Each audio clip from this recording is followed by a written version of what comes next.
It happens in seconds. Moms and dads, you know that feeling. Your child gets lost in a store, maybe just wanders off for a second or two. Your heart stops, though.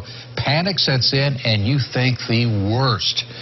It's happened to most of us, but what if you had a secret weapon, an extra layer of safety, so to speak? How far would you go to keep your children secure? Would you be willing to microchip them? Experts tell us the technology already exists.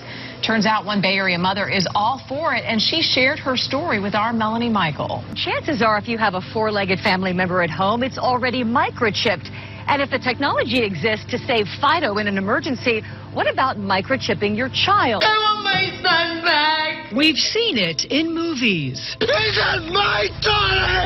Over and over again, children gone missing. Stephanie's teenage daughter is a special needs child, prone to wander off and trust strangers. For that very reason, Stephanie wholeheartedly welcomes microchipping a child. If a small chip the size of a grain of rice could have prevented a tragedy, I think most parents, hindsight would have said, I wish I would have done it. A well-known technology expert out of Boston tells us microchipping poses little to no health risks and would act as a barcode of sorts. Without question. It could save a life. And it's the size of a grain of rice, very, very small.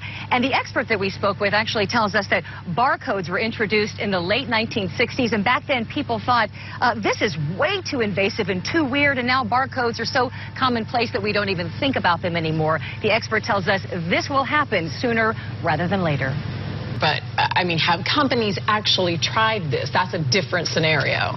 It did not go through, but you can bet somewhere, someday, someone is going to pull this off, and we could see those microchips in everyone. That's interesting to think about. Melanie Michael live in Tampa. Thank you for that.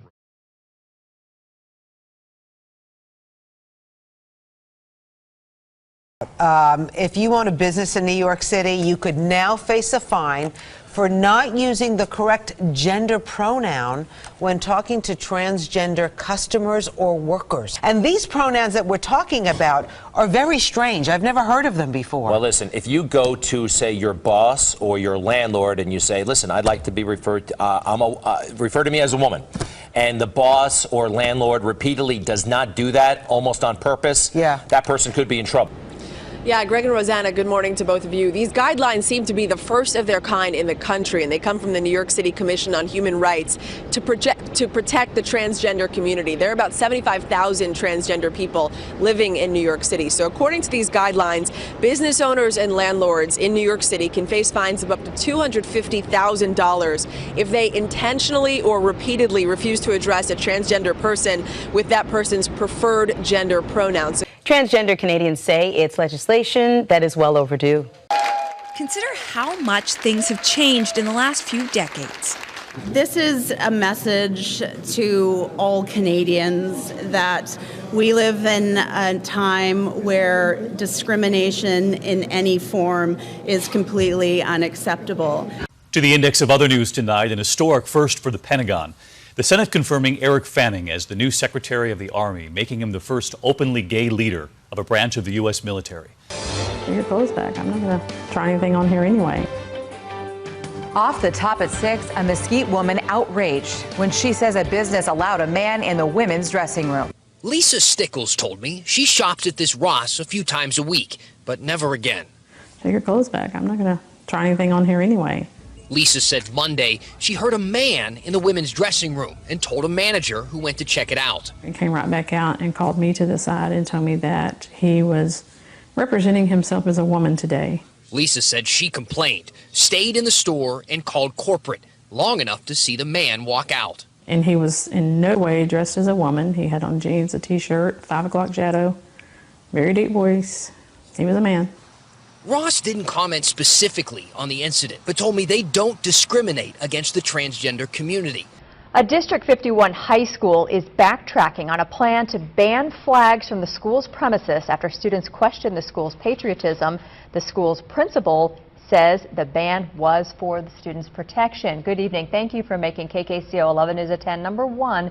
I'm Jean Reynolds. And I'm Bernie Lang. Leave your flags at home, including your American flags. That's what one District 51 high school is telling its seniors just days before graduation. 3 students now feel a patriotic freedom has been lost. I don't see how you can pull someone's right to walk in graduation because they were being patriotic. I feel very disrespected that we cannot fly our country's flag in our own country. School leaders at Fruita Monument High School just reversed a controversial flag ban. The ban was put in place saying the students could not wave flags, including the American flag, in the school's parking lot. Some said it was distracting. Seniors were told they could be expelled or not walk in their graduation ceremony. Now, we want to know what you think about this one. Does your kid have one of these bubble maker guns? Well, don't let them take it to school because it could get them suspended.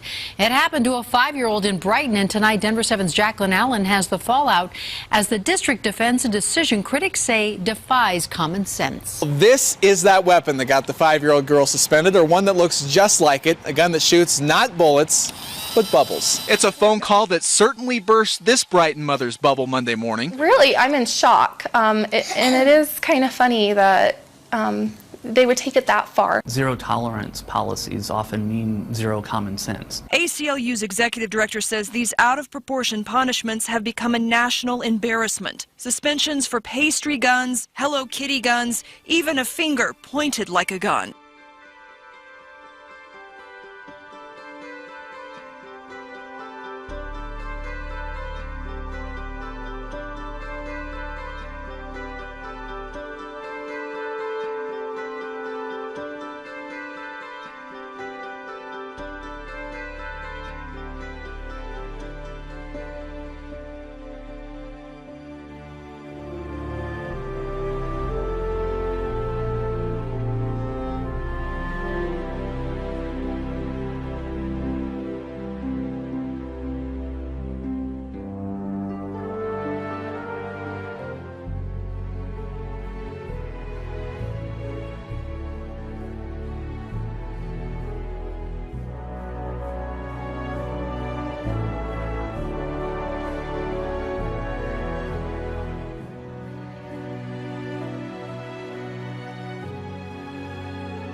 Quite a sight over New England overnight. I thought I was seeing things as the night sky was lit up by a meteorite. Now, people in several states, including right here in Rhode Island, reported seeing the bright flash early this morning. Guys, check this out. A meteor caught on camera overnight. Look at that. Ooh, wow. In Portland, Maine. This is dash cam video from a police officer's cruiser. The meteor could be seen as far as south as New Jersey and as far north as Nova Scotia.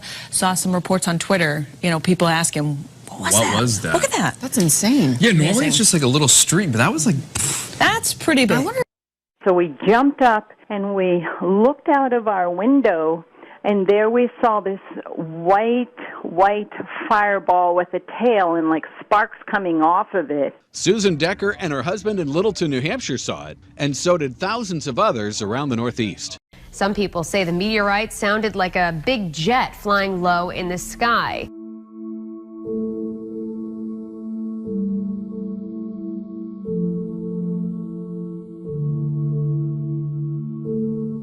As for this most recent fireball, the American Meteor Society reported sightings in Maine, Vermont, New Hampshire, Massachusetts, Rhode Island, Connecticut, New York, New Jersey, Pennsylvania, and parts of Canada.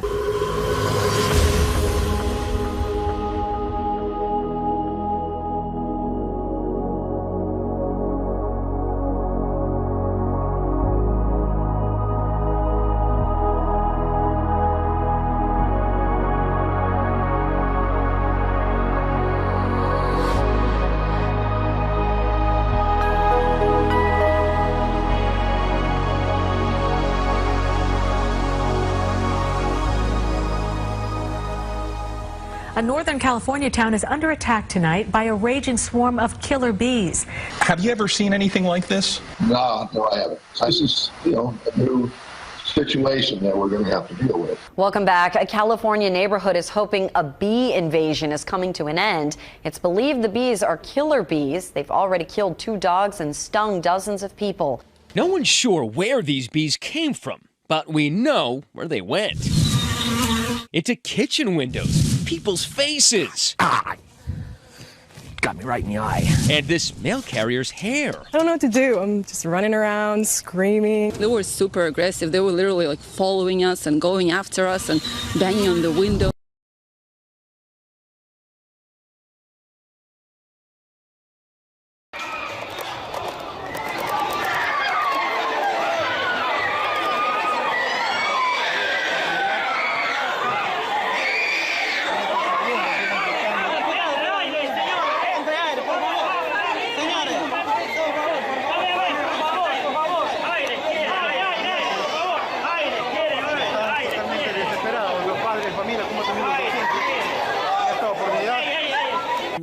Los estudiantes afectados fueron auxiliados por sus compañeros, docentes y personal policial, quienes de manera inmediata acudieron al plantel para brindar el apoyo correspondiente.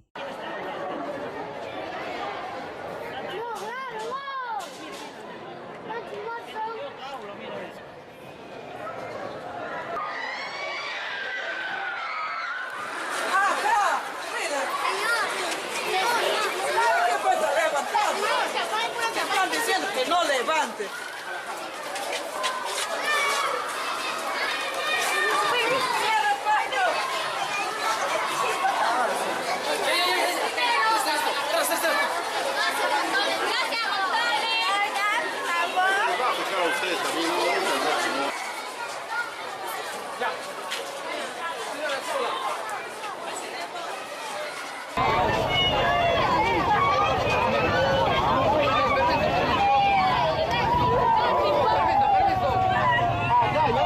Porque acá no están bien. Allá al otro lado.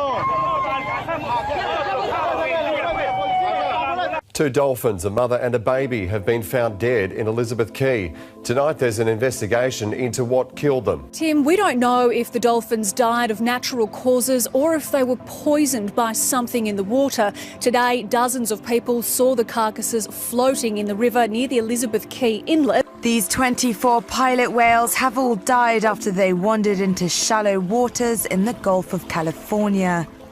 3 were able to be rescued, 2 adults and a calf, after being successfully directed to deeper waters. Seen here when rescue efforts were still underway, the whales died despite overnight attempts to move them away from shore. The exact reason for their migration into shallow water is unknown.